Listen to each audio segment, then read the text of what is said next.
Hello, friends, and welcome back to the Bikes or Death podcast. As always, my name is Patrick, and I am your host. And it is Tour Divide week here at Bikes or Death headquarters.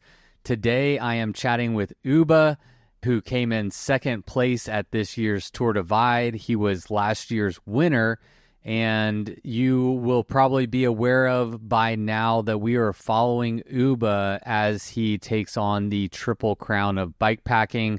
So we've already recorded episode 1 as Uba was preparing to take on the Tour Divide. Now we're catching up with him after the Tour Divide, and we will continue to follow him as he attempts to complete the Triple Crown, which is exciting. So this was an amazing year on the Tour Divide. Uba and Justinas put on a phenomenal race. Their dots almost seemed inseparable. They were like glued together, and you had to zoom in quite a ways just to even see that there was some separation if you were following along on track leaders. And so it was a very exciting race. Obviously, a record-breaking year, as this was the year that Justinas was able to beat Mike Hall's record. And notably, Uba also came in ahead of Mike Hall's record-setting time. So any way you slice it, this was an exciting year on the Tour Divide. And we're going to be hearing Uba's side of his experience on this year's Tour Divide. And we actually have a double header for you this week. I just got done recording an episode also with Justinas, and that episode will come out either tomorrow or Friday, but I'm going to try to get that one out to you very soon. So you have a Tour Divide double header this week, and both were great conversations. And one thing that's really interesting is how different these two competitors are. They both have very different approaches to bikepack racing, but they are often in the leaderboard or winning these races. So it's just interesting to see the two different approaches to these ultra endurance bikepack races. All right, well, let's get into today's episode. First, we would typically like to thank our new patrons, but we don't have any this week. So this is a great time to sign up to be a supporting member of the Bikes for Death podcast. Patrons are the lifeblood of the podcast. Y'all have been a huge supporter ever since the beginning, and I really cannot produce these episodes without your support. Your support is what allows me to keep the lights and the microphones on and bringing you these conversations. So if you appreciate the work over here at Bikes for Death, we appreciate your support, and you can find out more over at patreon.com/bikesfordeath. Today's episode is also brought to us by Arkansas, the natural state. And they know that you listen to this podcast because you're up for hopping on your bike and seeing where it takes you. And you want to hear cool stories about what's going on in the cycling world. And that is exactly what I want to talk to you a little bit about. Both of those things and what is going on right now in Arkansas. It is a graveler's paradise with countless miles of riding, amazing food and drinks along the way, and plenty of cool people who are glad that you are there. I just got back from the inaugural Arkansas Graveler, which is a 6-day supported bike tour across the state of Arkansas. And this was my personal first time riding across any state, and I'm so happy to have had this experience in Arkansas.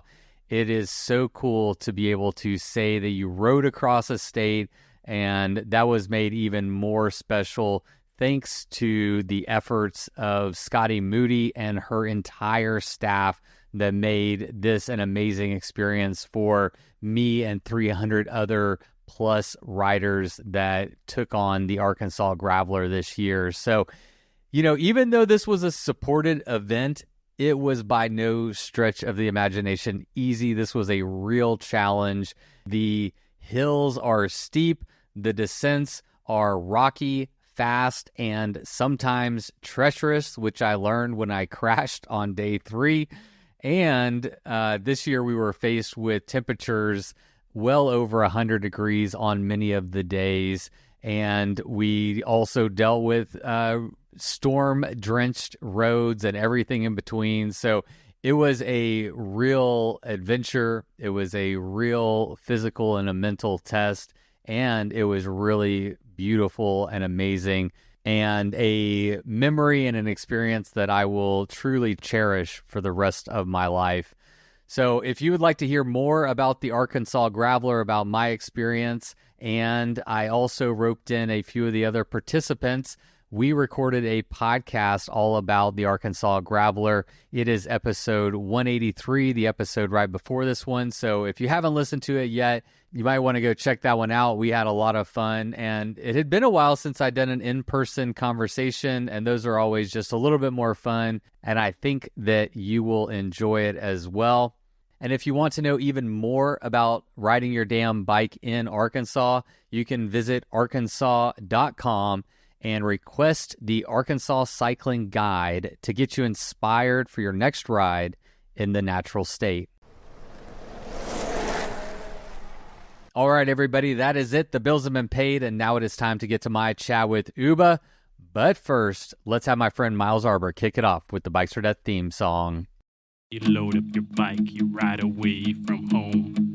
You could be with your friends, or you could be alone. You ride for a day, or maybe more. You just love being in the great outdoors.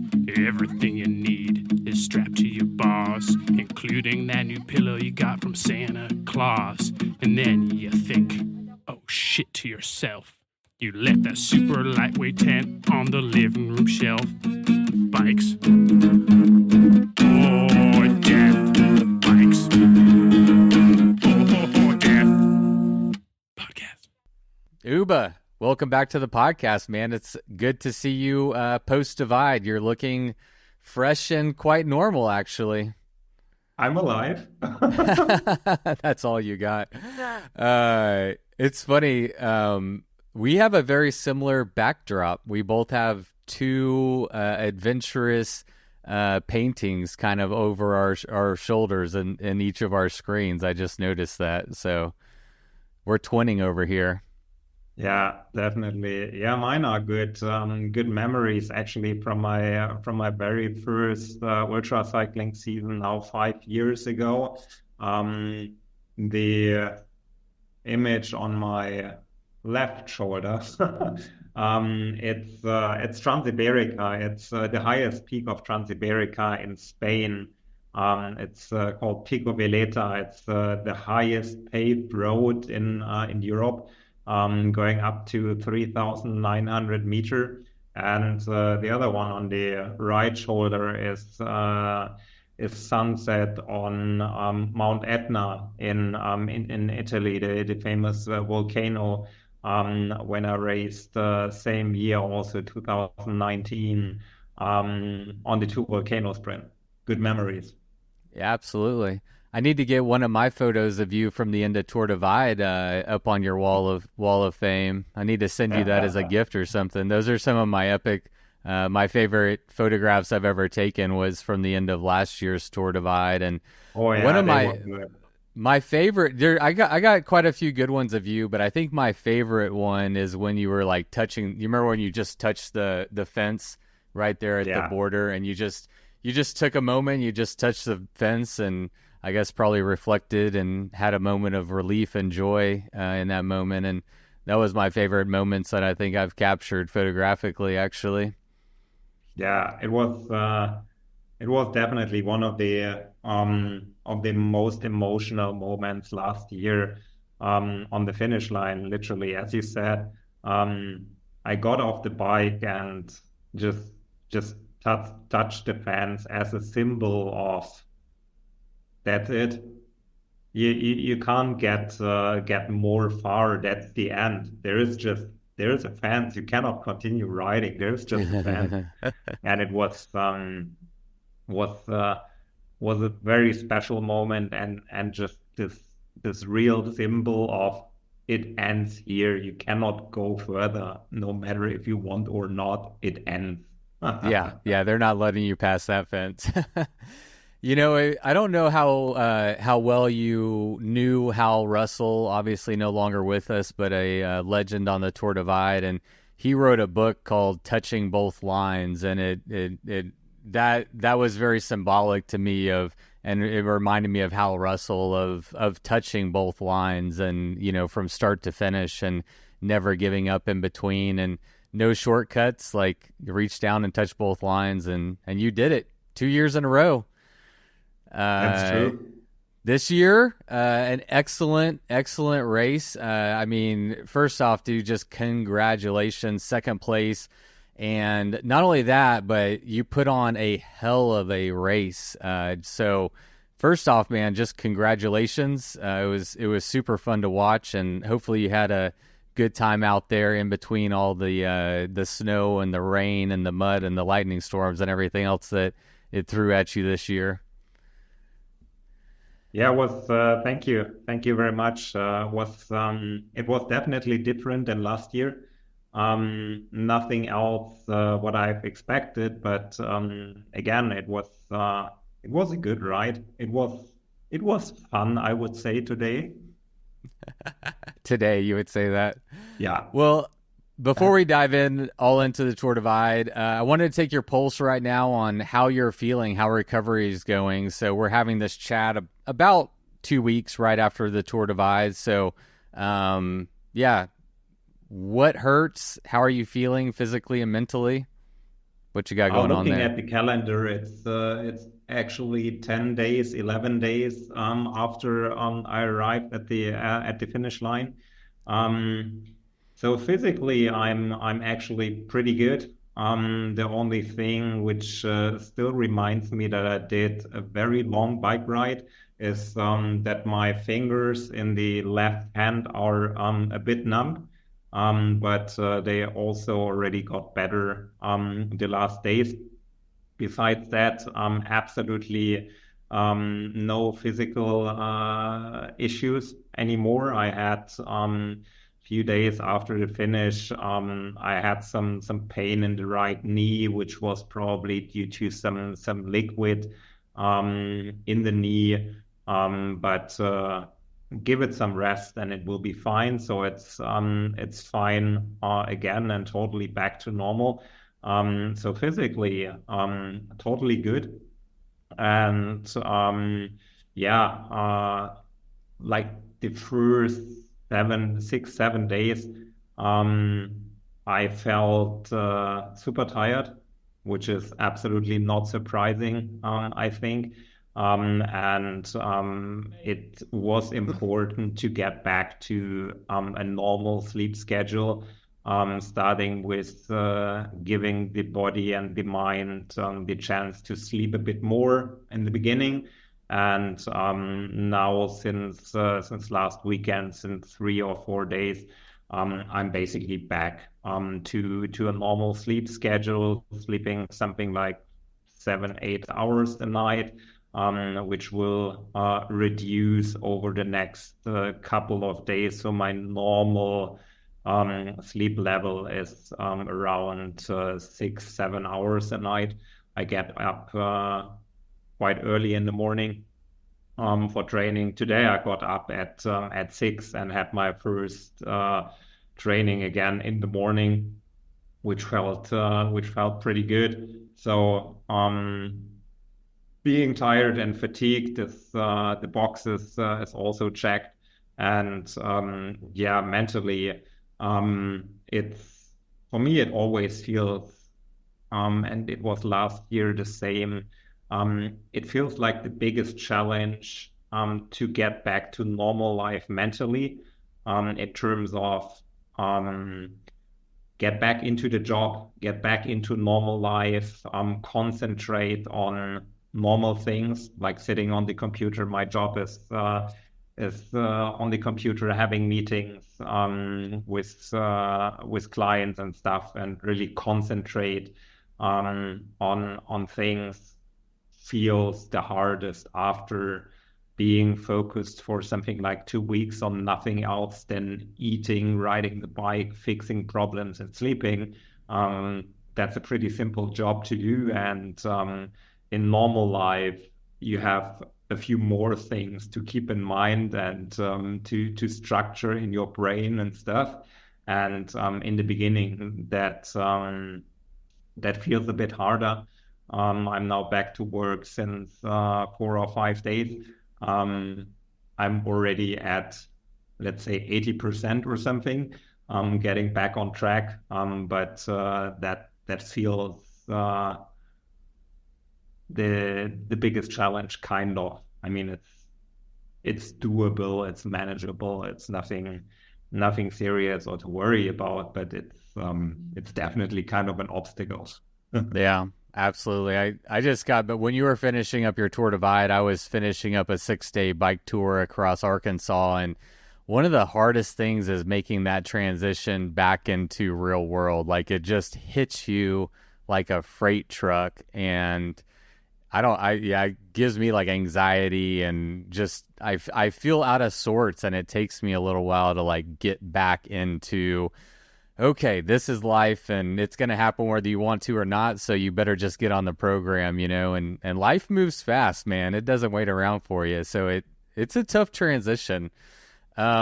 Speaking to recovery. It's about the simple things. I mean, you have conversations with people that contain more than the conversations you have for 2 weeks on the counter of any random gas stations where you just buy your stuff. And I mean, the only person I had like real conversations to was my wife during Tour Divide. Whenever there was cell coverage, we had a phone call, or we sent some voice messages here and there. But besides that, you don't really have. I mean, if you're really racing, you don't really have conversations. There were people out like Eddie Clark. You have like a 3-sentence conversation saying like you feel and how the weather is and everything. But those conversations don't last longer than a couple of minutes, and then you come back to normal life, and you actually have a conversation, I don't know, for dinner with friends in the evening, which can last for 2 hours, and after 10 minutes you are like, oh, that's actually exhausting. I can definitely relate. I often forget how to talk to people, and it feels like draining in like a weird way. So I wanted to just touch on your recovery. We talked a lot about your training, and I think you're well known for your training and the detail and scientific approach to your training. But how important is recovery, and especially right now when you're about a month away from lining up for the Colorado Trail Race? Recovery, I would think, even being more important to just go ahead and get recovered, start training, and getting your body ready for the next leg of your Triple Crown challenge. See, talking is hard. Yeah.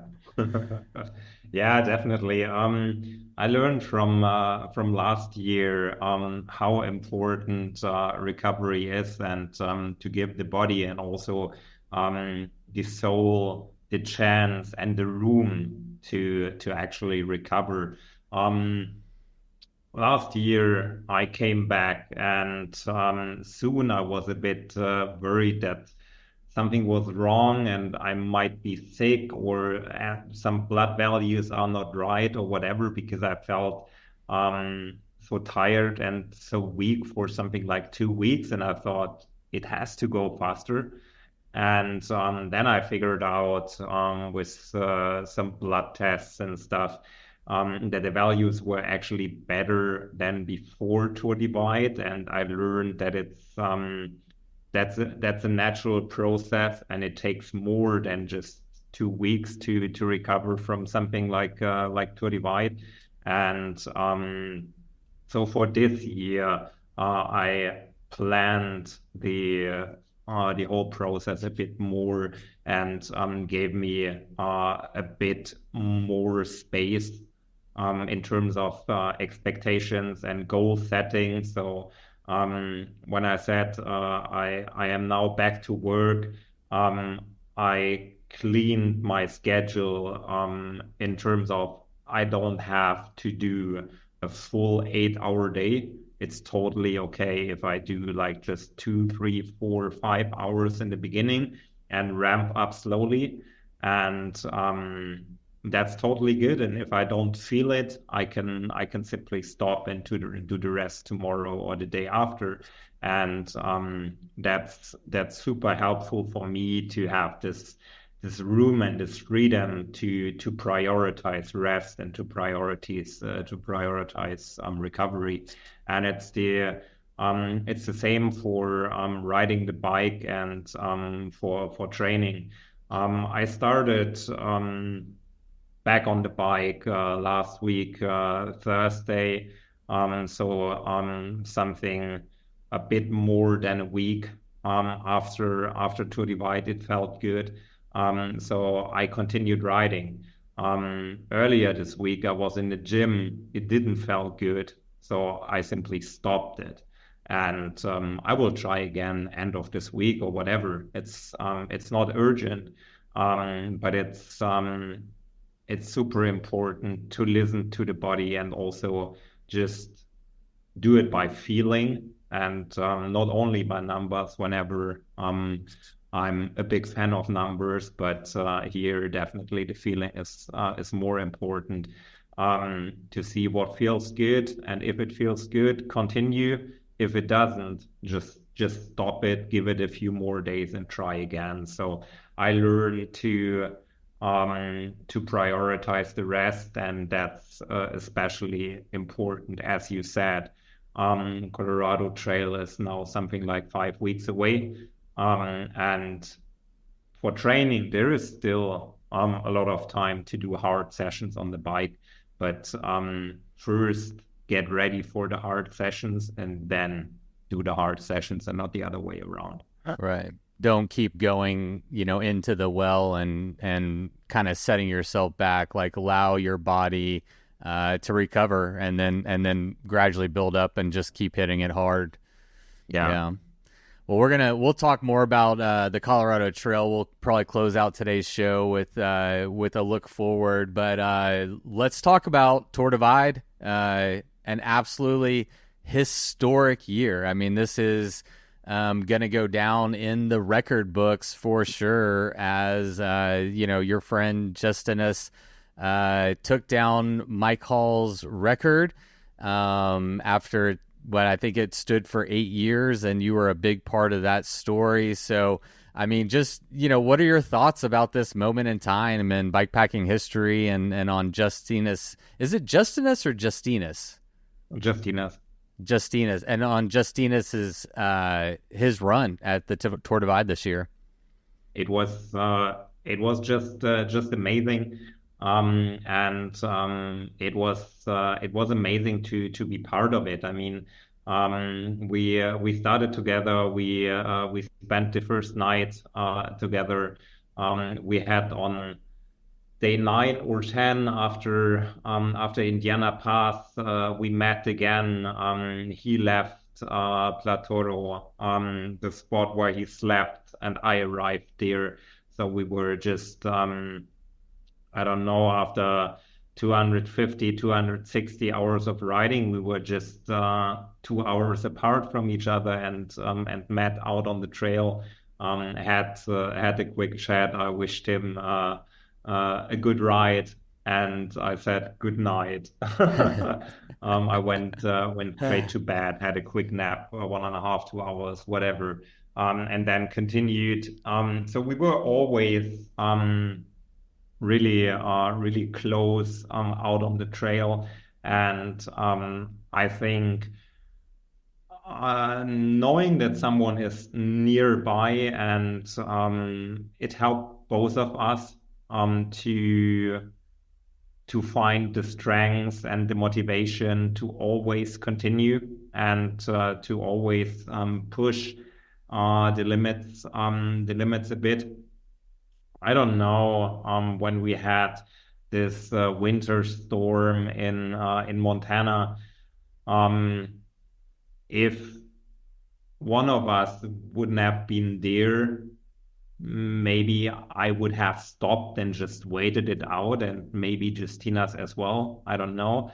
But knowing the other person and knowing the other character, that he will probably push through it, enables yourself or pushes yourself as well, and then you continue.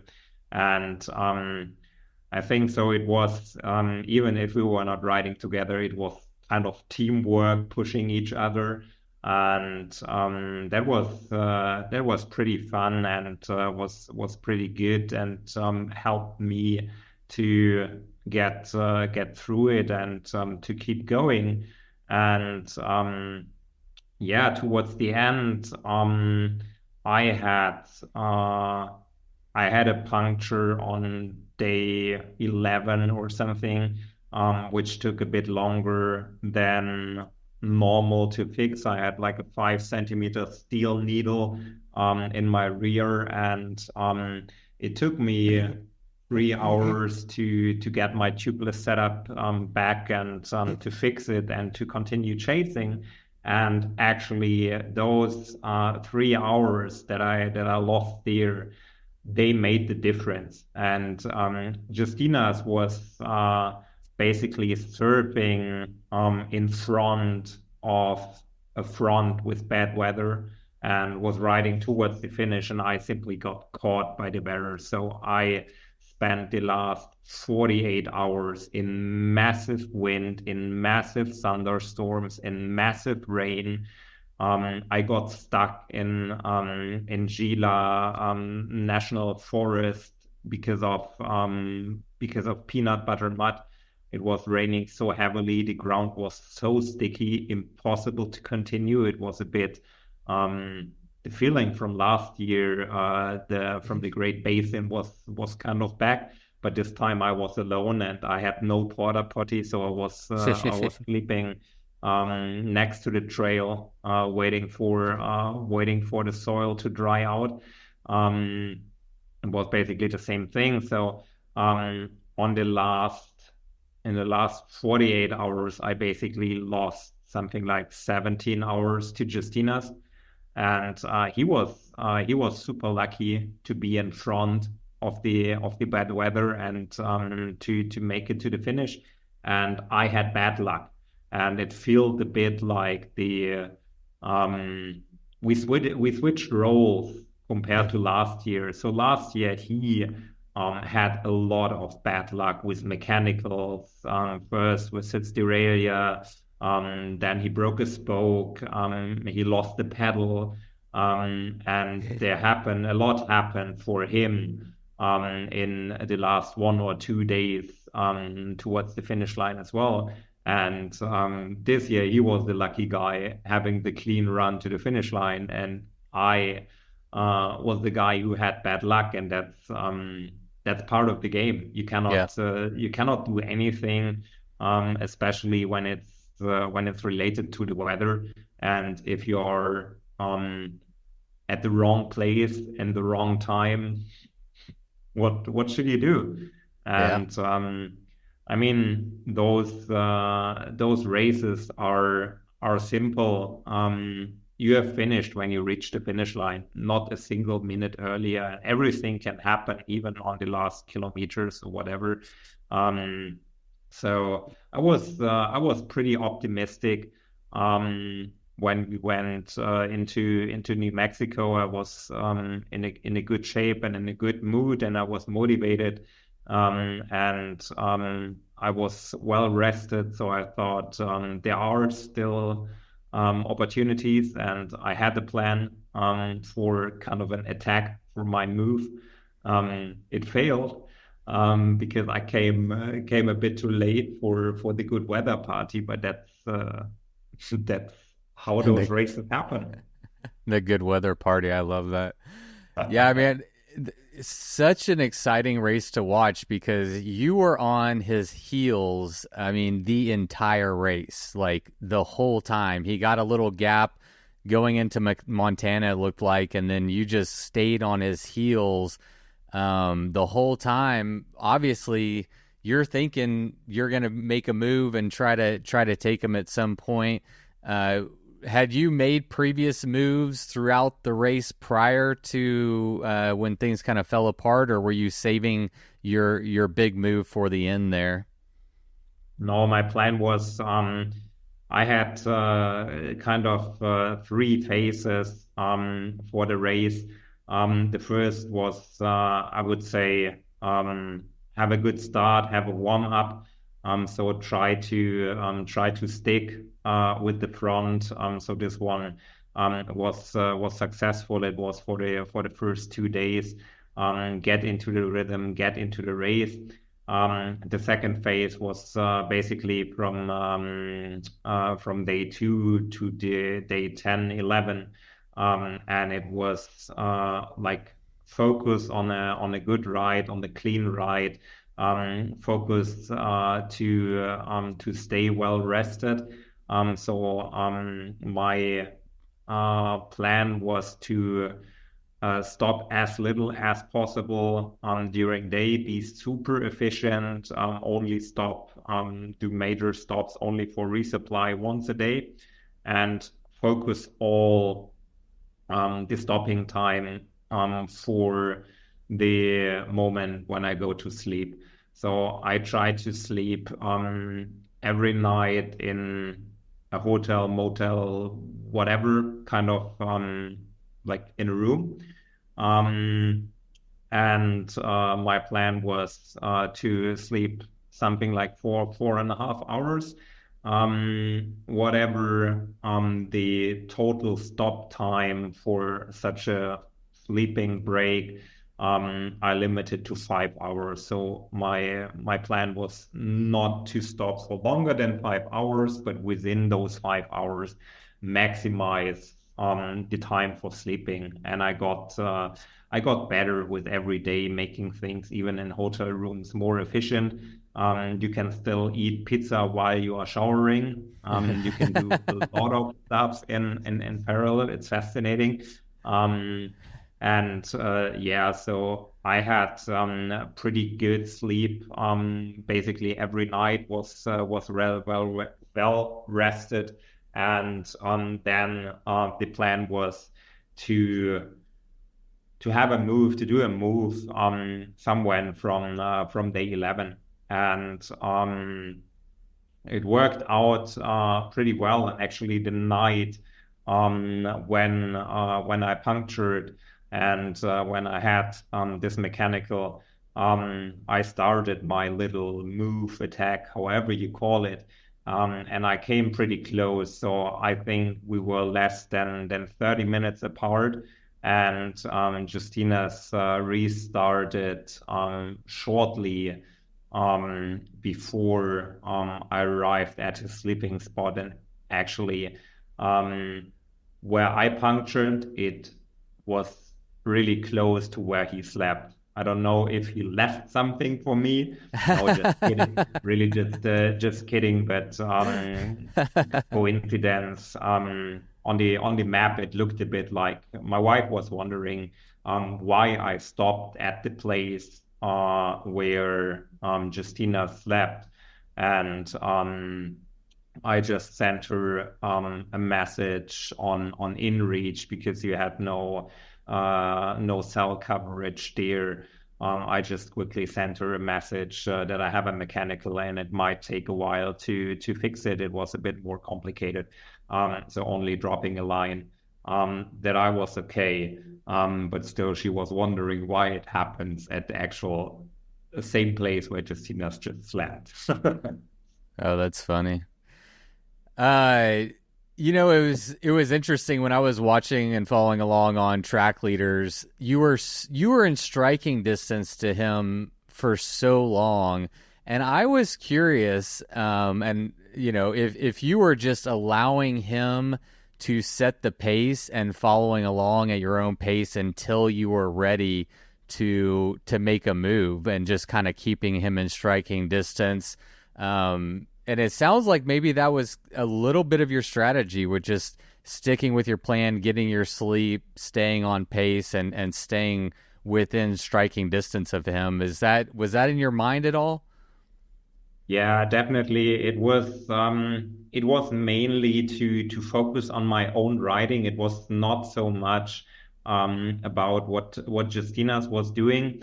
So I really focused on sticking to my plan and to have fun during the ride. And I actually have to say, until day 10, 11, when things starts to go wrong, for sure, I had hard days on the bike, especially when it was minus degrees and snowing in Montana. That was everything but an easy ride.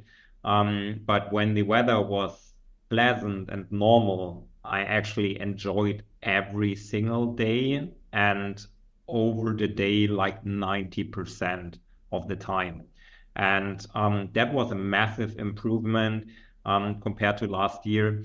Last year, I had a lot more times when I was just feeling not good on the bike, not enjoying myself, not enjoying the ride.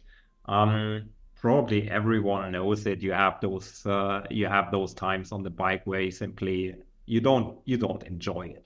Yeah. And this year I had way less time like this on the bike, and I think that was simply due to the fact that I was more rested and that I focused more on sleeping. So I prioritized this and simply saving energy, having a good time, and at the same point, it led to the fact that the gap between Justinas and me never was bigger than 2, 3, 4 hours. And Justinas slept a bit less, at least according to track leaders, slept a bit less during night, therefore did a couple of more stops during day, probably just sitting or laying next to the road, having a quick nap, something like this. So in total, our stopping time was pretty similar. We simply allocated it in a different way. I did it like in one block, and Justinas did it here and there, and we both had our own ways to deal with it, and you simply have to figure out what's working for you. So our individual strategies were obviously working for us, but my my intention definitely was to keep calm till something like day 11. The race is long. Still, then you have something like 1,000 kilometer, 800 miles, whatever to go. And my plan was to do a move within the last 700, 800 miles, 1,000 kilometers, something like this.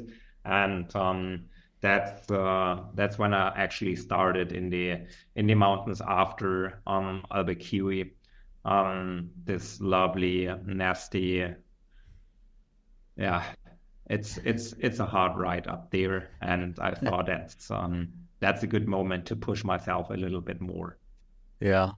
What about speaking to your better mental health headspace and just having more high moments on this year's race?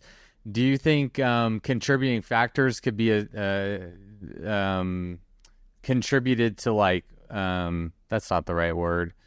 Do you can like the changes that you made, you've already done Tour Divide. This was your second time there, and you made changes to your bike and your setup. Did that contribute to also just feeling better out there on the Tour Divide this year? Do you think it mostly just came down to taking care of yourself?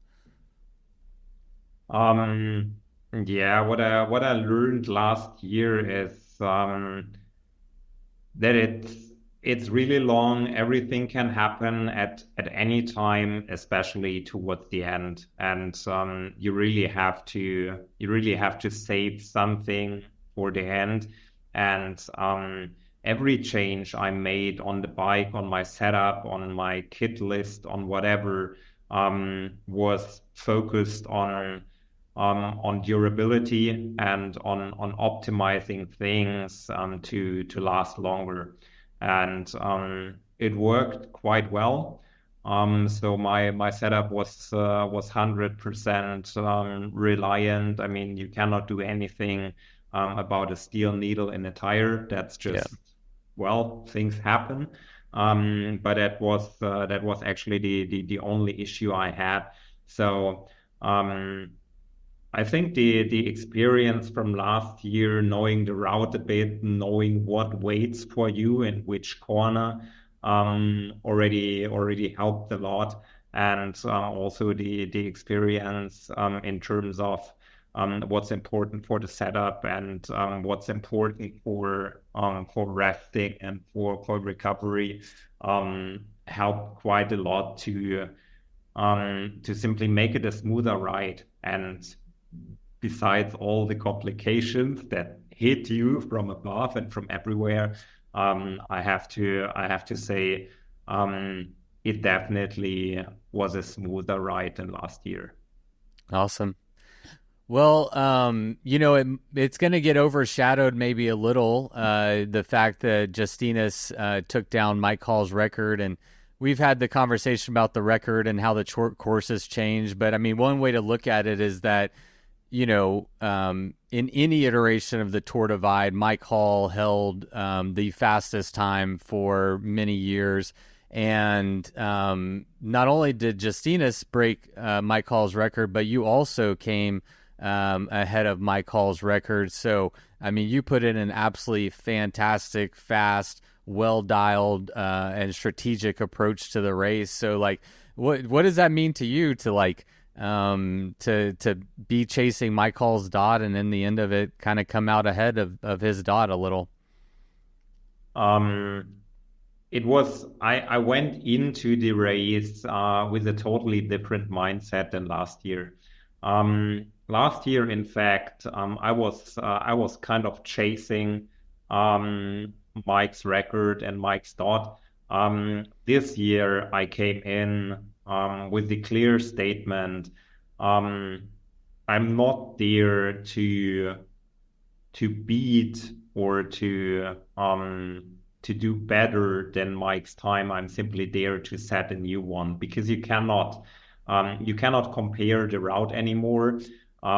This year there were additional 2 or 3 changes implemented that made the route in total way slower. So there is a new section of the Continental Divide Trail in northern New Mexico. Before it was a mix of road and a gravel road section, which was 60 kilometers. The new section, and I think I haven't looked it up, but my feeling would be this section was probably last year something like 3.5 hours.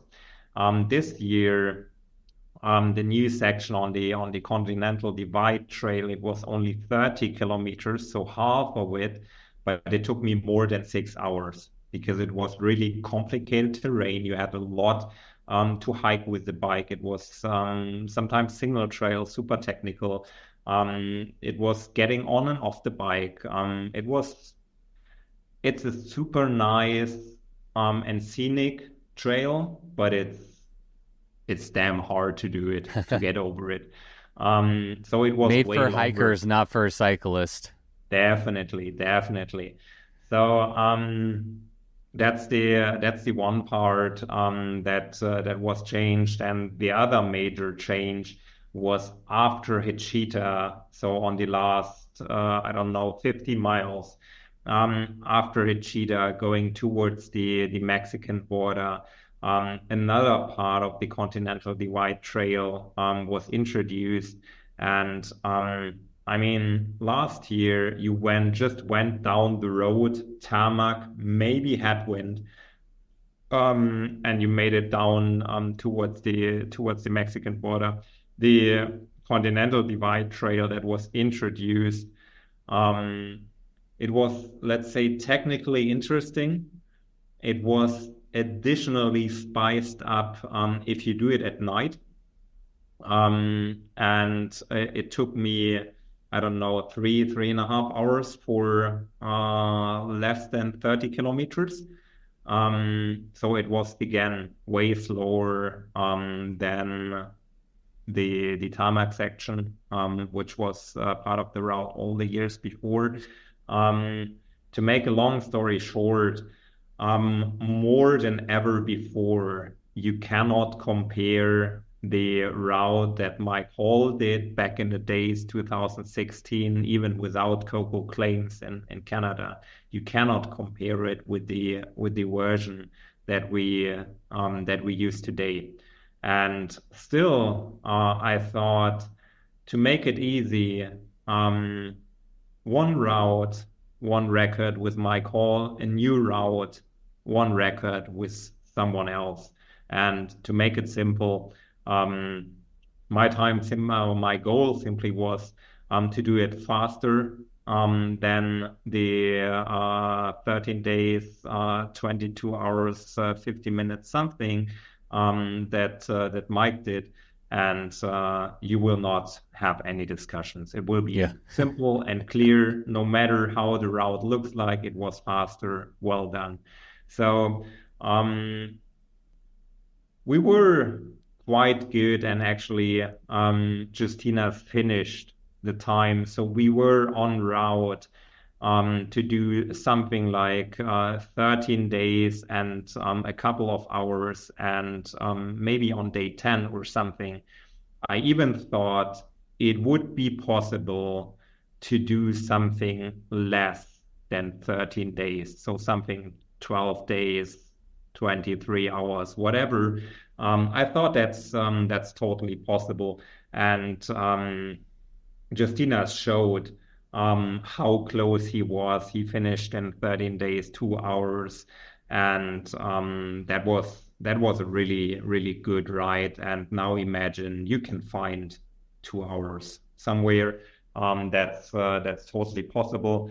And even me, after all the weather problems of the last days, and even of the slower sections, I finished in 13 days, 22 hours and 13 minutes. That's easy to remember. 13, 22, 13. I timed it. Really good. And I think that was a really good year. And as you said, it's one for the books. But still, we should remember that this is the record now with 13 days, 2 hours for this route, and for the new route, however you call it. And we still should remember Mike's achievement he did back in 2016, with all the good memories for him as a person, and what he did for us and for the sport.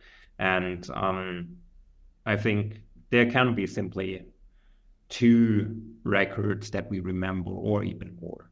Yeah, absolutely agree. I don't think that anything that happens this year or any year going forward will ever diminish what Mike Hall brought to this sport, the legacy that he left, and the way that he continues to inspire an entire community. And we're still talking about him, and I think we always will talk about him. His time will just go down in the record books as being in a historic moment in our sport, and it should be honored. And I think that that's just the appropriate response. But it is exciting. We're in a new era of bike pack racing, and in the last 6 months, we've had 3 people come along, and like I said, I mean, Mike Hall's record stood as the fastest time on any course, regardless of Coco claims, or it stood up for 8 years. And just in the last 6 months, we've seen 3 people, Lachlan being the first, and he had his media crew, so we'll put an asterisk if you want to, but a fast time is a fast time. And then there's a conversation of ITT versus group start, but 3 very, very fast times here in the last 6 months. So we're in an exciting period of bike pack racing. It's exciting to see, and I'm just curious to get your thoughts on, what is your prediction? Or is this the new normal? Are we going to continue to see fast times like this, and potentially even faster times coming in the future? Well, I thought a lot about it while riding, and actually, I hope we find a way to somehow stop it. Um, I mean, going fast and going faster is fun till a certain point, and then it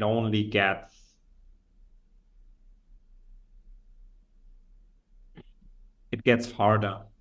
And I think at a certain point, um, you simply lose the joy of riding, because then you have to cut on sleep. You have to, I don't know, go for 12 days in sleep deprivation. And then you have a beautiful route of 2,700 miles. But I think you can still go way faster, but you will not enjoy it at all.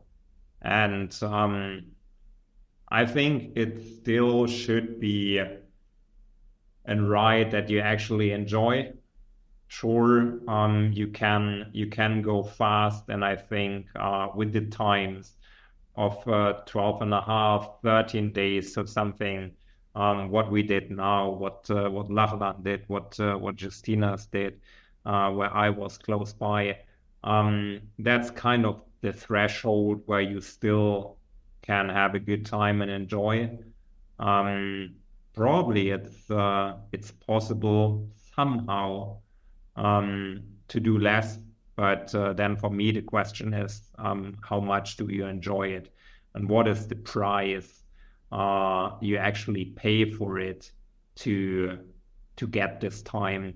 And for me personally, um, I'm thinking a lot about it, even while going fast. Um, I'm doing it not for the time and for the record and for whatever. I'm doing it to have a good time. And if I see this at risk, I'm not willing to spend 5 days in a dark hole just to chase down hours and hours.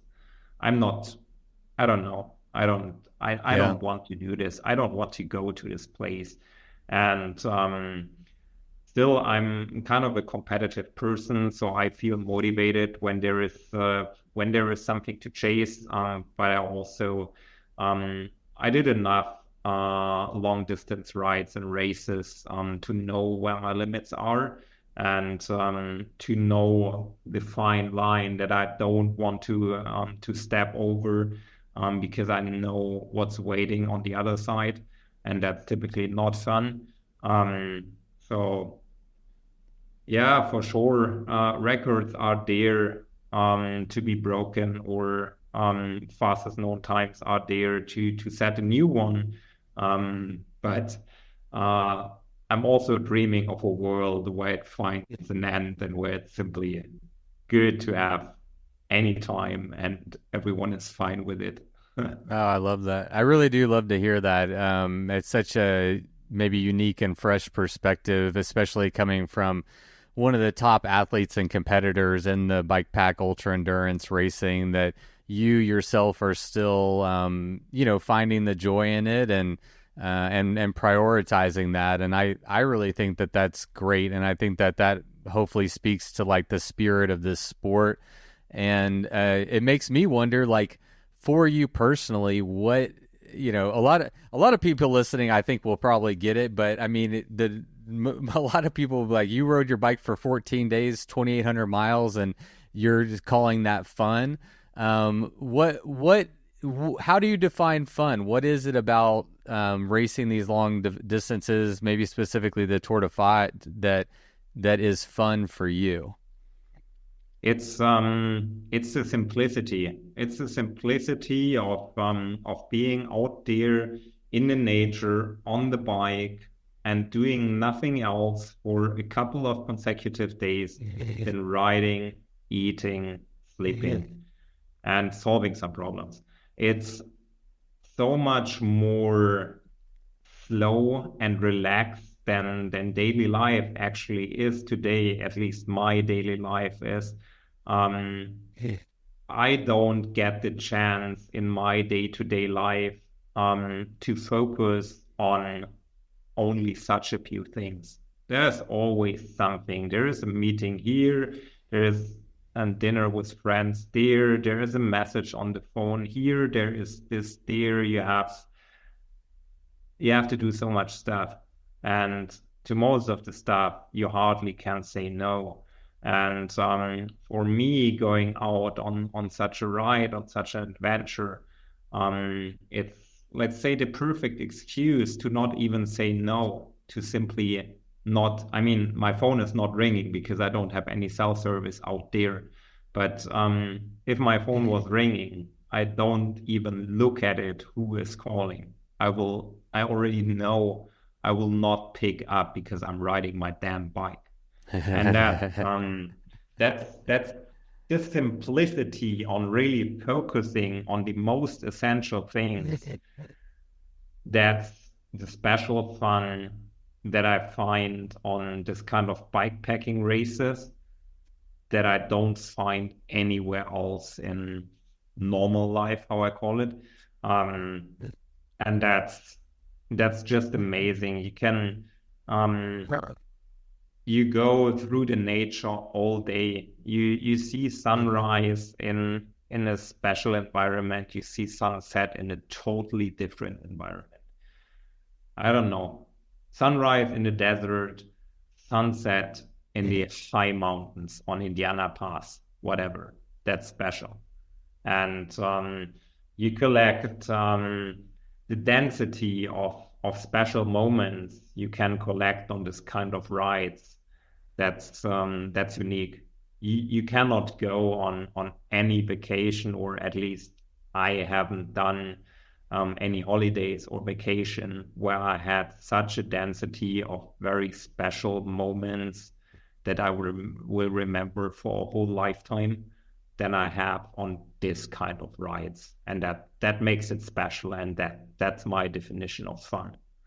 Oh man, to remember it.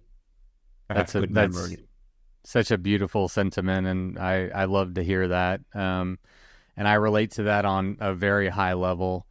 So speaking of special days on the bike, you celebrated a birthday out on the Tour Divide this year, which is pretty special. That's got to be a birthday that you're never going to forget. Like, what day was your birthday? How old did you turn? And what did you do on the Tour Divide, if anything, to celebrate your birthday? It was day 5 on Tour Divide. I turned 38 this year, and it was a special day because I love the high alpine environment and I love the high mountains. And it was the first day when I got to the high mountains. So on my birthday, I climbed Togwati and Union Pass. Those are the first climbs or the first mountains on the Tour Divide, higher than 3,000 meters. And I had super nice weather up there. It was sunshine. It was warm. It was not too hot. It was actually perfect conditions, and had a really special day out there. Enjoyed it a lot, and I already knew it when I planned the days and the route and a bit of my pace. When everything was going to plan, I thought I can do Togwati and Union Pass as a birthday present, so I did. And this year, this was my birthday present. Last year, I gifted myself a pair of new socks because all my socks were dead due to the rain and the mud, and they had holes everywhere. This year, I had better socks, so I didn't need socks. So I gifted myself just with this 2 lovely clients, and I really enjoyed them. No special birthday cake that you packed or a special treat of any sort, just those climbs. Yeah, I love pretty it. simple again. Hey man, I love it. Leaning into maybe what really matters in these races, I love that. All right. Well, that was a happy day on the Tour Divide. We're going to be, so at the end of today's episode, we're going to be sharing some audio journals that you captured during your race. So we're going to close out today's show with those audio journals from you. One of them talks about the hardest day you've ever had on the bike. And I felt like that's a pretty big statement. You've done a lot of hard races. You've put yourself out there to the extreme.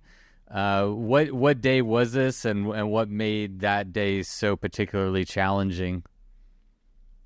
It was day 3 in northern Montana. When we started in Banff, there were forecasts for beginning of the week, so something like day 4, that a winter storm will hit northern Montana with snow and with really low temperatures, really cold and bad weather, and massively hit the area of northern Montana. And I was not too much worried because I thought day 4, northern Montana, all good. I will be gone already. I'm sorry for the guys in the mid pack, but I will be way down south by this time. Well, the weather changed the plans a bit. So it was in the end, it was not on Tuesday anymore. It was on Wednesday, on Monday. So not day 4, but day 3. It was not northern Montana, but it was southern Montana. So it was actually where I was. So we're talking about the area about Helena and Butte. So I crossed into Helena over Priest Pass on the last climb before descending into Helena, and I met Jay Peterberry and Eddie Clark, the photographer.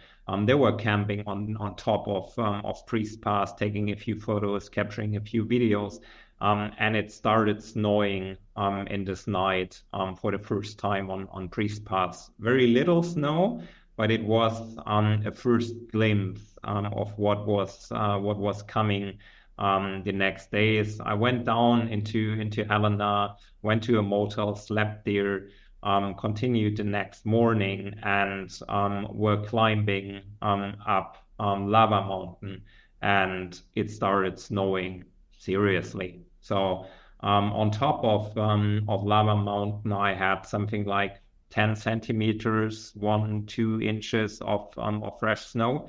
That was still, in the first moment, you like it, you laugh about it because it's 16th, 17th June and you have snow. It gets different. I started at 4 a.m. or something in the morning, and it basically snowed the whole day in higher elevation. So after Lava Mountain, I went down to Butte. There it was raining seriously, and from there climbing the next climb and then up to Fleecer Ridge. On Fleecer Ridge, we had something like, I don't know, 20 centimeters, 4 inches of fresh snow. It was terrible, not only the snow, but riding in those cold, wet, and windy conditions. It was super windy, it was super wet from all sides. No matter what gear you were wearing, as long as you move, you stay warm, but you cannot, to say it in simple words, you cannot even stop for a piss. Because this like 30 seconds, minute of stopping will make you freeze for the next 10 minutes. Wow. So you think twice if you stop for 30 seconds or not. And well, it's it's just uncomfortable and really, really demanding. Your body burns more energy, more calories just to stay warm. Yeah. So you have to calculate this in resupplies as well. It's just really demanding physically and mentally to ride all day long in those conditions. And I mean, normally if you hit bad weather, if you're lucky, it lasts for a couple of hours. And I don't know if it's a bad day, then it lasts for half a day, but from noon it gets better, you dry up, and in the evening you will have forgotten everything and you will say, ah, it was a beautiful day, it was not too bad. Yeah. But if you're riding in those adverse conditions from the very first minute in the morning till you arrive, I made it through Whitefish to Elkhorn Springs this night. If you start in the morning getting wet from minute one, and if you arrive at Elkhorn Springs again, still it's snowing, totally wet and soaked and cold. So I had, I don't know, 20, 21, 22 hours nonstop riding in those conditions. That was tough. That was tough. And you were well prepared from a clothing equipment standpoint. There wasn't any deficiencies there. It was just simply just really tough weather. Well, I didn't have clothes for Arctic conditions or something. But my gear was totally fine. So I was not freezing all day. But it's not comfortable. I mean, Yeah. you have at least your face is somehow out there, and I don't wear a face mask or something. So at least you get all the snow, all the cold wind. You get it on your nose, on your skin. Everything is wet, and also, I mean, the shoes. No matter if you wear shoe covers or not, your shoes will get soaked and your feet will be cold. You cannot do anything. Nothing. Yeah. Just swap shoes every half an hour. I don't know. Yeah, just bring a few extra pairs of this is shoes. something you have to acknowledge, you have to withstand, and you have to get over it. It's nothing serious. It's uncomfortable. It's not fun, and it makes it hard. Yeah. So y'all had Arctic freezing temperatures in the northern portion of the course, and then I believe in New Mexico, some, I don't know if they're record heats, but extreme heat. Yeah. Fun question, but what do you prefer? What do you perform better in, the cold or the hot? If you had to choose one, which one would you choose? And I choose the middle in between, and No, nothing you have to both. pick a hard one. I don't know. I suffered a lot in the heat of southern Colorado and New Mexico as well. But still, I mean, there are methods to escape the heat. You can simply swap your schedule of the day and sleep in the afternoon for 4 hours. I haven't done it, but if it's too terrible, you still can do it. Also, if it's super hot and if there is a little bit of wind and you have a descent, you get a little bit of cooling, and so you can actually enjoy. Or you can just lay down in the shade below a tree or below a rock, whatever, and have like 5 minutes cooling down, just relaxing, whatever. If it's cold and if it's snowing, you cannot stop nowhere, because if you stop, you will freeze immediately. So Yeah. if I have to choose between them both, With a heavy heart, I would choose the heat. Great answer. It made me wonder. I'm curious. You've raced all over the world, some of the hardest bike pack racing courses on the circuit. In terms of difficulty, where do you rank the Tour Divide? In terms of difficulty, actually, Tour Divide is super accessible and it's an easy route. It has some tricky sections. It has cocoa claims where you might find yourself hiking your bike for 1.5, 2, 3 hours, whatever, depending on your pace.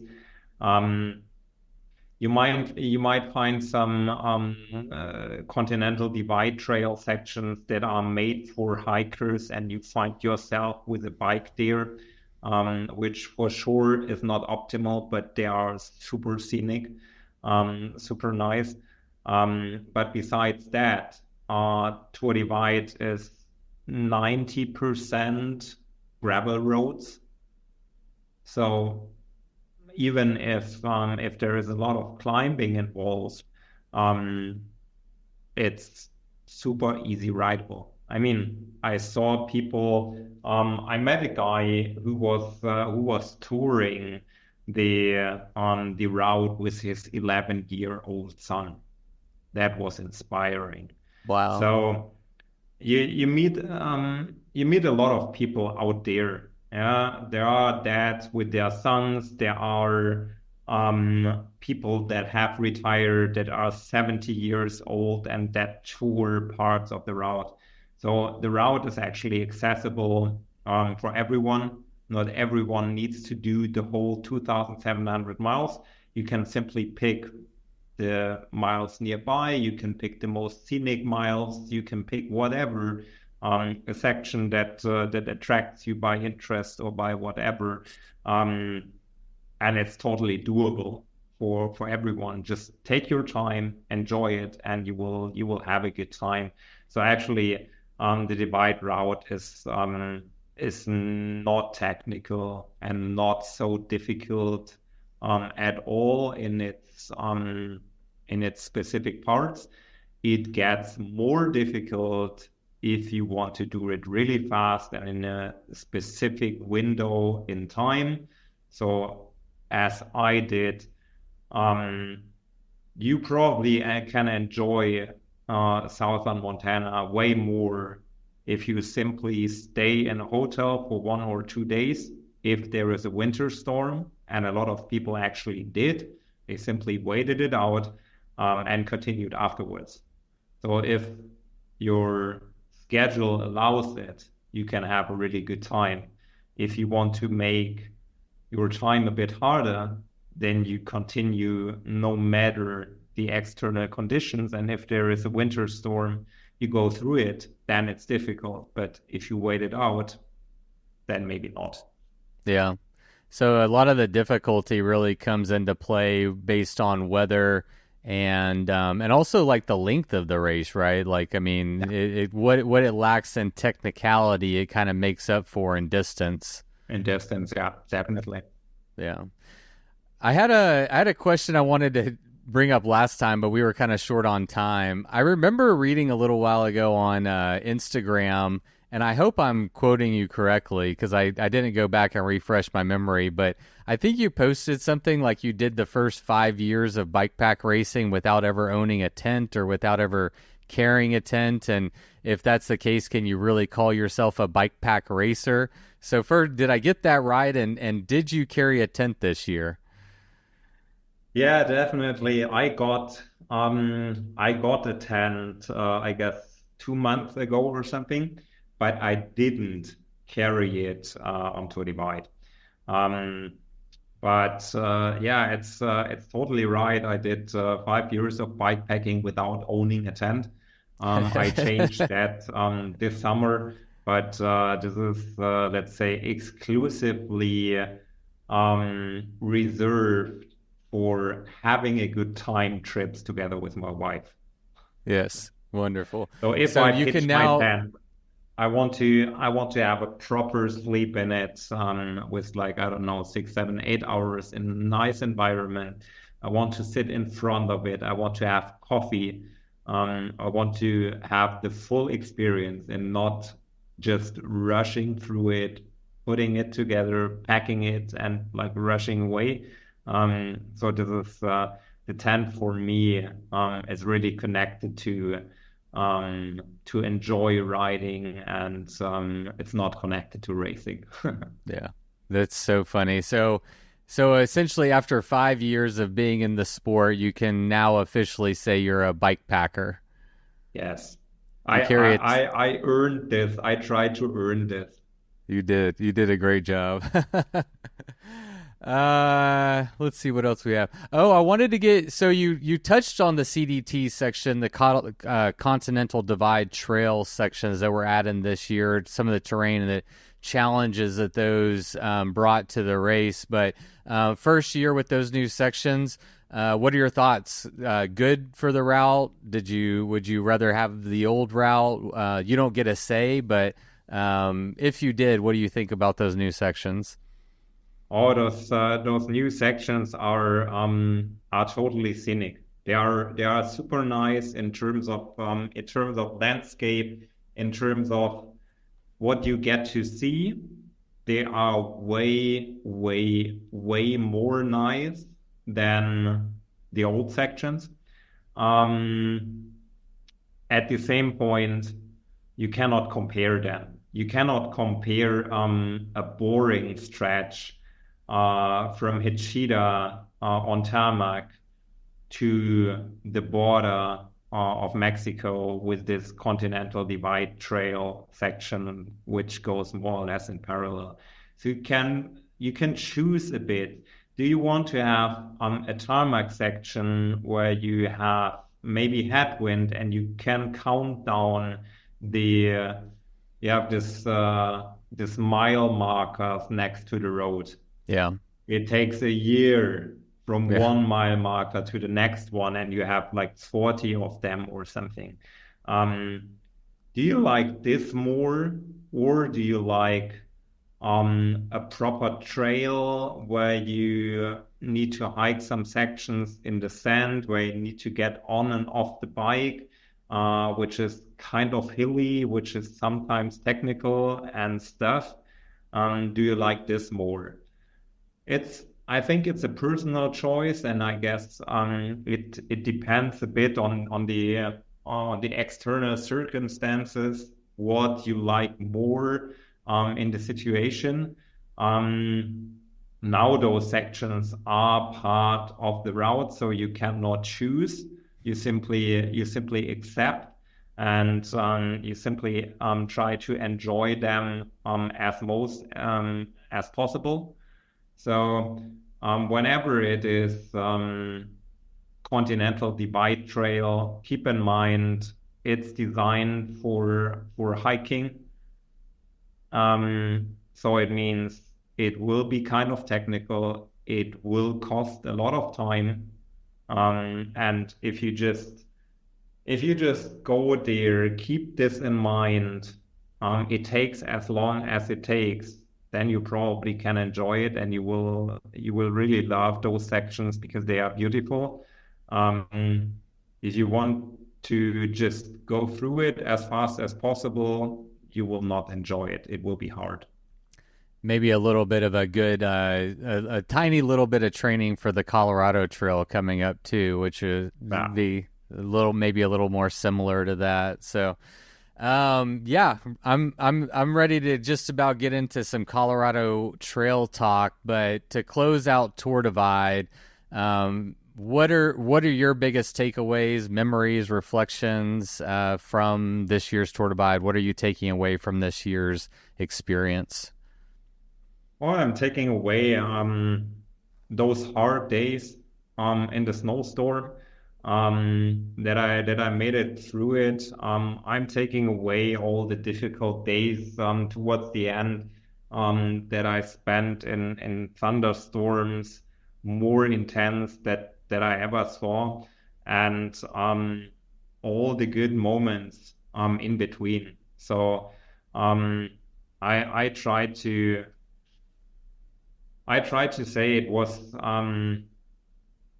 a good experience. It was not comparable to last year because it was a totally different run. It was totally different from the external conditions. So you cannot really say which one was the better year.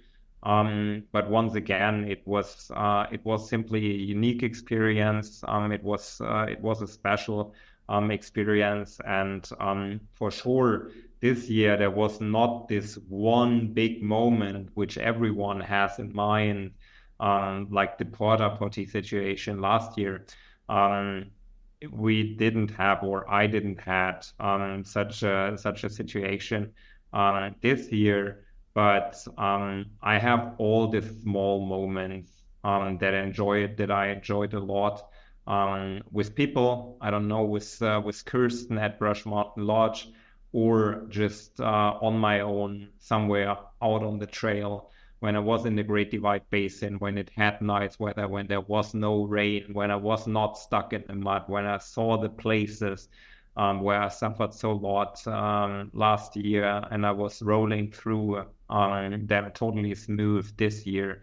It filled me with a lot of joy, and I'm really, really happy and thankful for the ride this year. I'm thankful that I was again able to make it to the finish line. That's nothing you can just say it happens. You have to work hard for it, and I'm really happy that I made it. And it was just the first step, and that was really important for me. It was just the first step on my Triple Crown project to finish all 3 of those major bikepacking races this year.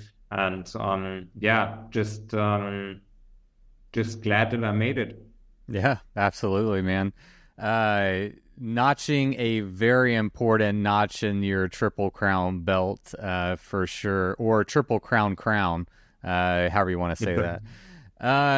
Actually, one more question. Tour Divide, will you come back and win? You do think, I mean, I know it's a little early, but do you see yourself coming back to the Tour Divide anytime soon? Anytime soon, not. No, I definitely, I need a break.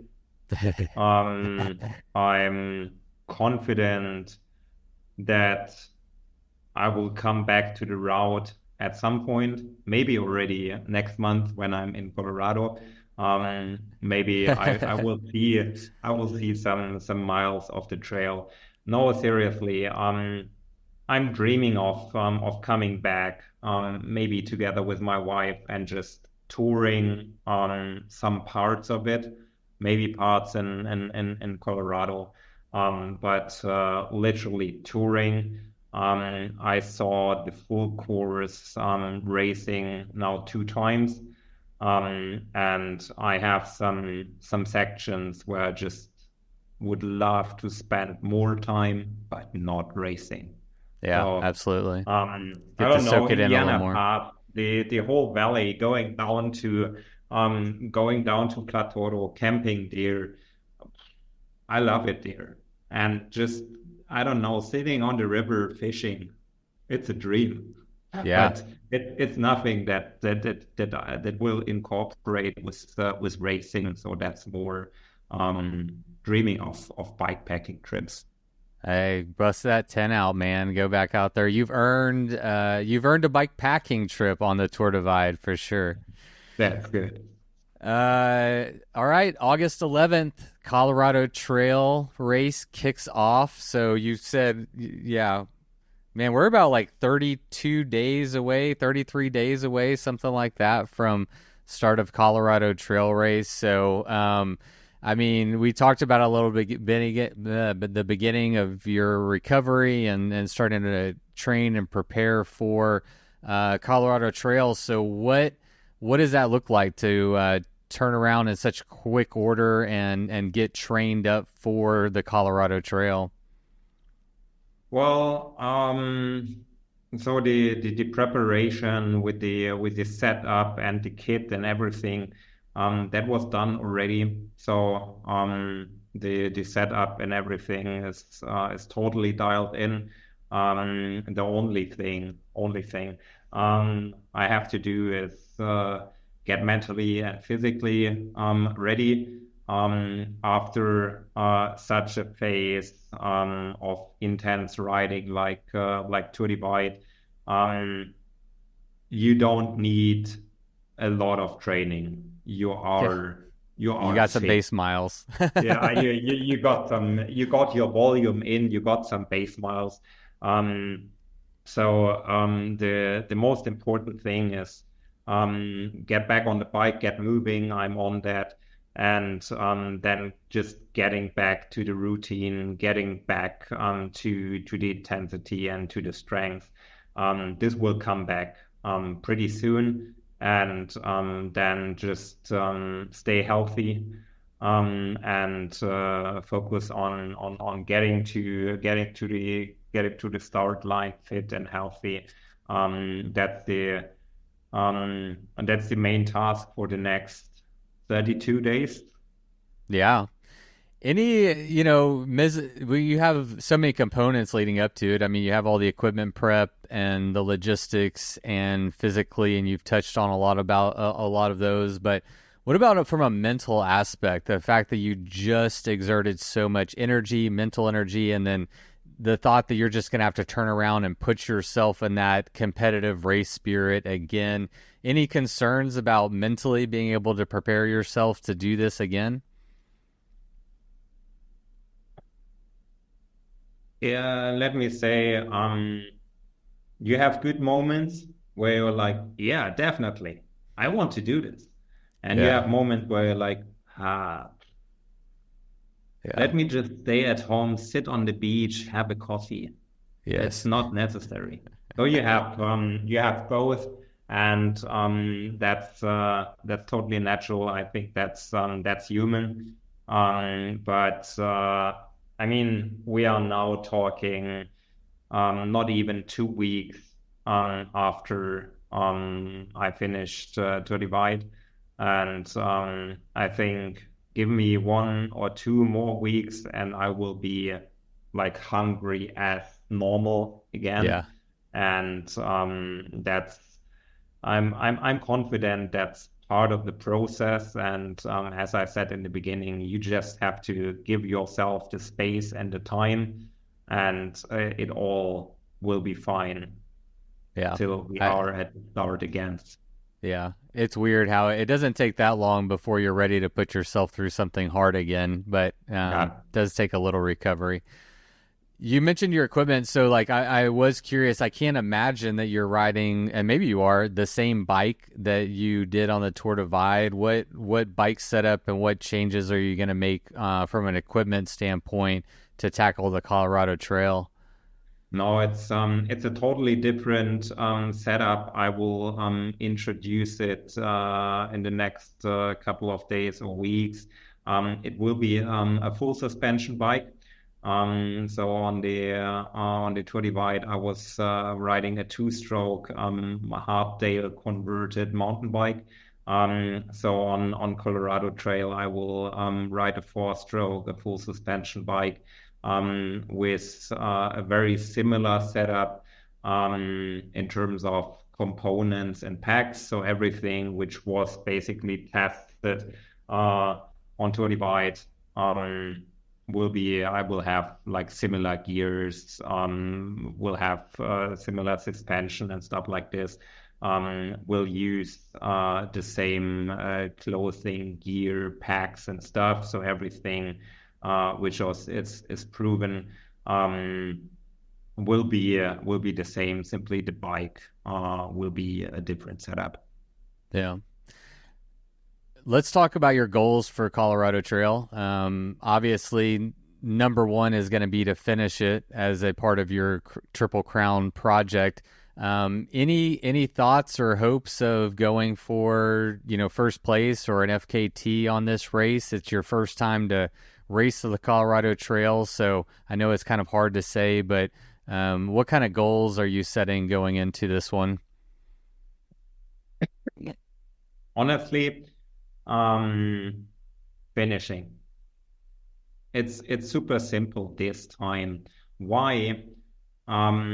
All the bikepacking races I did so far were on terrain that I knew, in terms of no matter if I went to Rwanda, Morocco, Chile, or whatever, I knew this is gravel. And gravel is doable on whatever, something between 40 millimeter and 55 millimeter tires. Now I'm going with Colorado Trail for my first ever proper mountain bike trail race, where you have like a significant amount of single trails. I don't know the terrain. I mean, yeah, sure, I did some research, but there is a gap between research and reality. So I kind of know what I have to expect on the ground for sure, but I haven't seen it. So I cannot really, like on a gravel course like Tour Divide, I can more or less calculate time that it will take me. For Colorado Trail and for Arizona Trail, this is totally new and untouched terrain for me. So I don't have any expectations or any higher goals other than just do my very best. And I think, or I hope, it will be good. But in terms of time, or in terms of placing, no expectations, simply to also put myself into the right mood to enjoy it, and not to put pressure on myself that I simply cannot manage because I have no reference points. Yeah, well said. I can promise I will go fast, but I don't know what it means. Yeah. You know you're going to try your best. You just don't know exactly what your best means on the Colorado Trail. And we're all going to get to find out together. You're going to have a more in-life and tactile experience, and I'll just be watching your dot from home. All right, well, tomorrow I'm actually interviewing your friend, and I'll say competitor. I don't know if you want to call him a rival, but Justinas and I are chatting tomorrow. So any questions or any messages you want me to pass on to your friend Justinas? Definitely say hi to him, and I hope he enjoyed, or I know he enjoyed the ride as much as I did. But I think we both have one thing in common. We both missed you at the finish line. Oh, that is so sweet. I missed y'all too. It was terrible timing to not be able to be there at the end of this year's Tour Divide, and I missed it. Like, I got serious FOMO, especially like seeing you sleeping, at their finish line. And, it was different this year or last year. Like, I was able to go and pick you all up and have a mini celebration. And it definitely tugged at my heartstrings too. So I appreciate you saying that. And I guess you won't be back next year, but I hope to be back and doing it again. So appreciate that, buddy. Enjoy. All right, Uba. Well, thank you very much, man. It was absolutely a pleasure to chat with you, and man, just congratulations on a fantastic run at the Tour Divide. As a dot watcher, a fan of the sport, I appreciate what you bring to the table, your perspective, your competitive spirit, and I appreciate you taking us along for the ride and sharing your experience. It's always a pleasure. Thank you for having me again. All right, well, go eat, rest, and start training. You got another one coming up. Sounds good. Sounds like a plan. Let's go. All right, take care, buddy. Have a good one. Thank you. Bye. All right, bye. All right, well, as we mentioned in today's episode, Uba recorded some audio recordings and updates in real time on the Tour Divide, and he sent those to me. So what you're going to hear now is just a series of audio journals from Uba, from his experience on the Tour Divide. And it's really interesting. So you'll hear in the beginning, he starts with day 1, day 2, and so on and so forth. But I think he does that through day 6, and then he's obviously in race mode and, tired and has other things going on. And so he stops giving the day by day, but I think I got all the audio files in order, and that's what you're going to hear next. So let's have Uba take it away. So here we go with a quick summary of day 1 and 2. Day 1 actually was pretty good. Was fast racing together with Justinas and Lawrence, so there was simply no time to report anything, but all the major passes in Canada are free of snow. Only a very few patches on Coco Claims, but all less than like 20 meters long. So day 1 was pretty successful. Ended in Fernie, got a tiny house, slept there for 3 hours, and then pushed on into day 2. Chased all the people down that continued during night, and then in the morning I didn't feel that well, had some problems with nutrition intake, which got worse during day. So around noon I vomited the first time, barely had any energy left, and was feeling really bad, going really slow. And as usual, if shit hits the fan, it started raining, and was really cold rain. And later on Red Meadow Pass, it even started snowing. So this was actually a pretty mad day on the bike, and really hard for me to keep on going. But anyway, I wanted to make it 4 meters 600 Columbia Falls, and I'm happy that I made it. Got a hotel there, slept well, and today actually looks a bit better.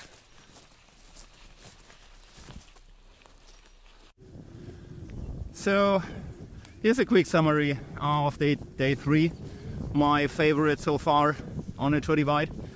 Weather was quite pleasant, starting from Columbia Falls, heading towards Helena, Montana. Had a beautiful day out there, super nice views in the mountains. Headed down to Ovando, where Katie is running this little store. She's part of the Tour Divide family, and it's always nice to catch up with her, even if it's only for 5 minutes. And then continued Stemple Pass, steep monster, steep, and Priest Pass, oh, steep. But on top of Priest, met Jay Peterberry and Eddie Clark. They had a good time having a beer. Unfortunately, I had no time to join. Had a motel booked in Helena. Got a few hours of sleep, and now continuing into day 4 with massive respect because of the storm and the bad weather forecasted.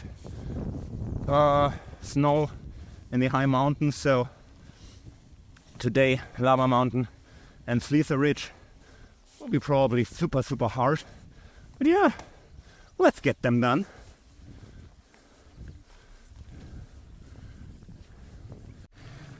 So, good morning and welcome to update of day 4. Yesterday was probably the wildest day I ever did on a bike. Started in Helena, knowing the forecast of the National Weather Service with the winter storm will hit me right into the face. So started the first 2 big climbs above 2,000 meter. Got snowed there on Lava Mountain, which was forgot my skis, so no, it was not fun. I headed down to Butti. We're there at around noon, only thinking about the options. Continue to Fleecer Ridge, and decided to continue. So the climb after Butti heading towards Fleecer Ridge was super crazy because it's exposed. It was super windy, cold, and snowing on heavy snow, 2,200 meter, and heading towards Fleecer Ridge, still in the middle of the snowstorm. It was a tough afternoon on the bike, super heavy. Yeah, and then headed down Fleecer Ridge, always a fun.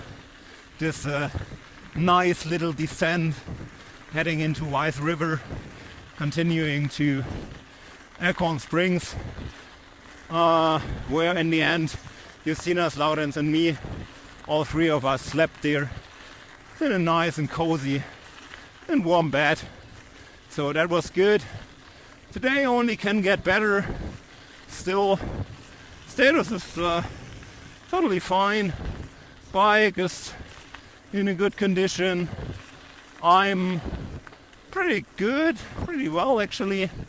So yeah, let's see and have a ride today. Cheers, man.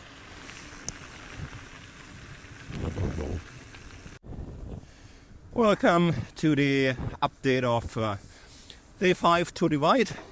So yesterday I started in Acorn Springs, early morning, 3:30 a.m. It was still snowing, so first couple of hours were quite cold and demanding, still wet, but well, the day looked promising, so weather good, got a bit better, heading towards Lima, and then along a couple of lakes which are super beautiful in the afternoon.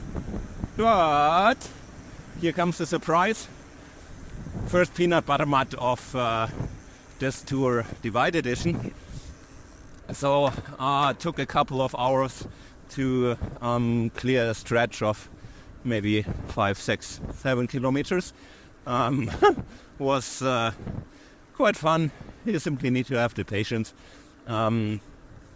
for it, and then carried on towards Idaho, and had a sleep in Island Park, and started there today in the morning again at 3, super cold, -4 degrees, but today will be nice and sunny. Today is a special day for me because it's my birthday, so I expect it will be the most exciting day on the Tour Divide so far.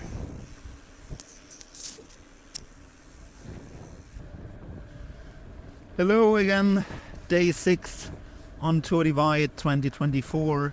Yesterday was actually my birthday, so having the chance to celebrating birthday on Tour Divide is always special, because you get the chance to do something on your birthday that you like very much. For example, riding the bike all day. So I did.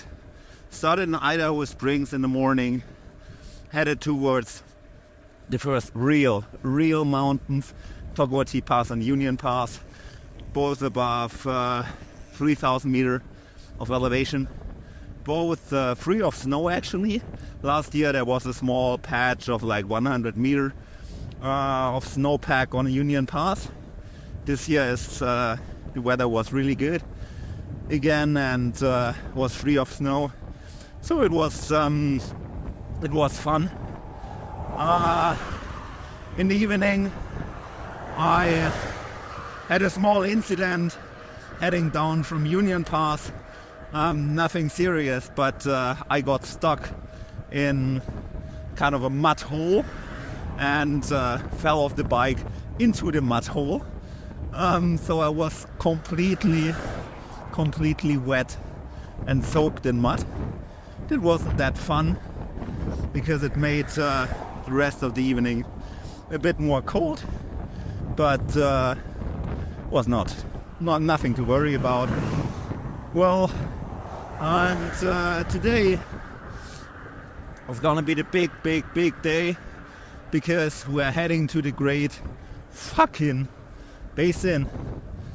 Yeah, let's see what waits up there and where we might end up, whether in Wamsutter or in Brush Mountain Lodge, or simply in a porta potty in the middle of the fucking basin.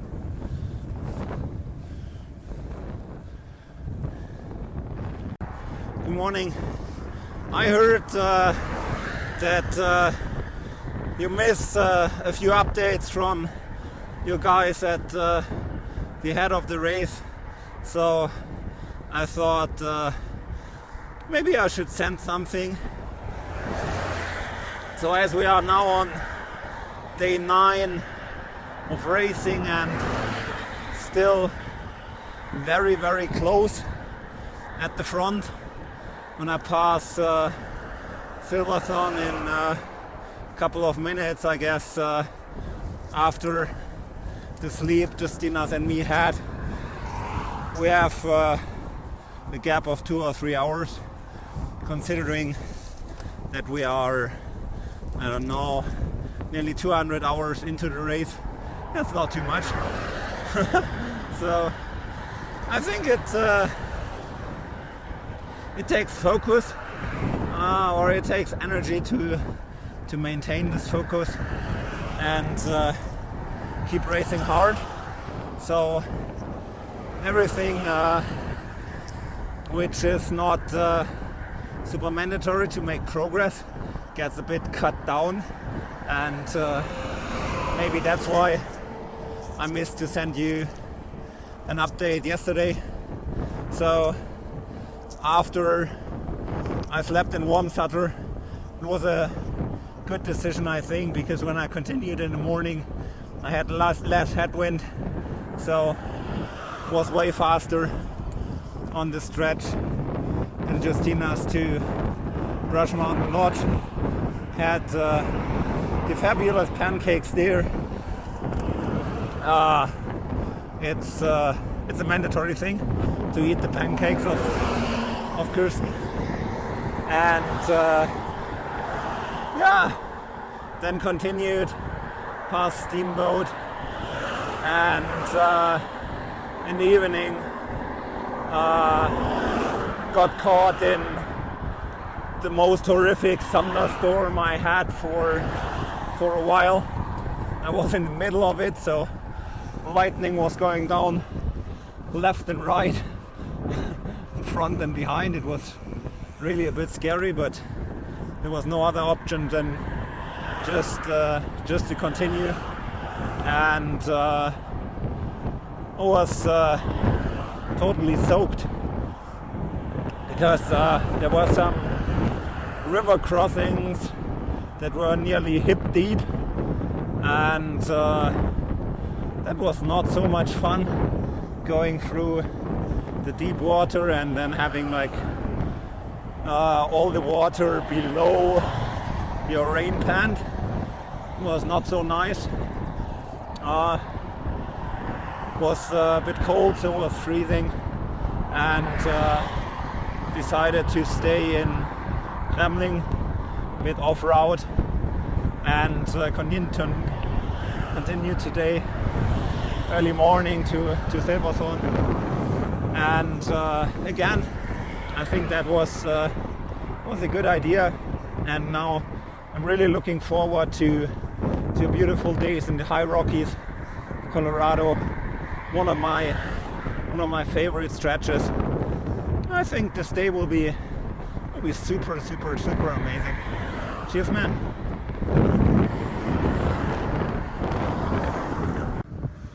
Yeah, nice. Last night we both slept in Sargent's, but Justinas left right before I came in, so just to avoid meeting. Smart move. Would have done the same.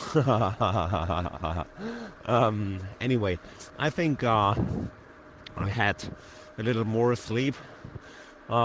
Slept 3 hours and left after 3 hours 20 the scene again, so it was pretty fast, in and out, quick and efficient. And still sitting here enjoying actually the discussions ongoing on the different perspectives of whether it's better being chased or chasing. So I was a lot of time the one who was chased. Now I'm the first time for a longer period the guy who's actually chasing. I have to say I enjoy it a bit, because you have a bit more time to study, to focus, and to prepare your move. And I'm charging for mine, so let's see. It's still way to go, so keep it up, and let's ride the bike today. Currently sitting under a rock, hiding from the thunderstorm. You might hear it in the background. Was caught in a thunderstorm earlier this afternoon. Heading towards Beaverhead. Nice peanut butter mud in New Mexico as well. Love it. And now past Beaverhead into Gila. Another thunderstorm. That's an adventurous finish. Damn. Oof, what a night. I guess Justinas just made it through it in time. I was a bit late, so actually the thunderstorm before Beaverhead, and there were a few muddy sections with like 1 to 2 kilometers. But they were doable with a bit carrying and pushing the bike and cleaning it. But then in Gila National Forest, the thunderstorm was insane. And there's one section, one climb, 7 kilometers long. It was just a big mud pile, and it is impossible to get up there. Whether like carrying the bike or pushing it or nothing. So you couldn't also avoid go left and right, or right like next to the road and the grass or something, because on the one hand side the cliff dropped down, and the other one the mountain went up. Well, that was tough. So I stopped for in total 4 hours, setting an alarm every hour to checking if the soil is a bit more dry and see if I could continue. And now it took me 1.5 hours to clear 2 kilometers. So crazy pace. But let's see what's waiting next. One moment of silence while heading towards Hachita. The day today continued as crazy as yesterday. So when I left Silver City at noon, I ran into one thunderstorm after the other at 5. The first 4 were like normal ones. The last one was insane. Lightning hitting left and right and crazy. And yeah, made the travels way slower than expected, as the sandy soil of New Mexico gets again super soft, sometimes a bit sticky, but at least it slows you down. So it was really a fight to get here on this tarmac stretch to Hachita. It's now 8:30 p.m. So we'll be in Hachita soon, and then the last Continental Divide trail section, and then heading directly to the border. Oh, nice! Just saw another lightning on the horizon, so maybe another thunderstorm upcoming for me. It's really crazy season, but yeah, let me bring it to the finish line and have a beer. Cheers, man. All right, everybody, thank you so much for joining us on today's episode of the Bikes for Death podcast. Thank you and congratulations to Uba for coming on and sharing his experience with us. Like I mentioned, we have a doubleheader this week, so if you're itching for more, tomorrow or the day after, as soon as I can get it out, I have a conversation with the new FKT holder on the Tour Divide, Justinas, and we had a great conversation. I can't wait for you to hear it, and that one is coming out very soon. Until then, thank you so much for being here. It is always a pleasure. Until next time, you know what to do. Go ride your damn bike. It was the middle of the night. You grabbed your knife and you held it tight. The sounds of beasts kept you awake. The sounds they made kept you afraid. In the morning, you packed your bike. Memories forgotten from the previous night. You rode faster than ever before. Was it your imagination or merely folklore? Fear turned into strength as you pushed further. Every pedal stroke stronger and firmer. Your bike feels weightless, your legs aren't tired. You think to yourself, just a few more miles. Bikes, oh death. Bikes, oh death. Podcast.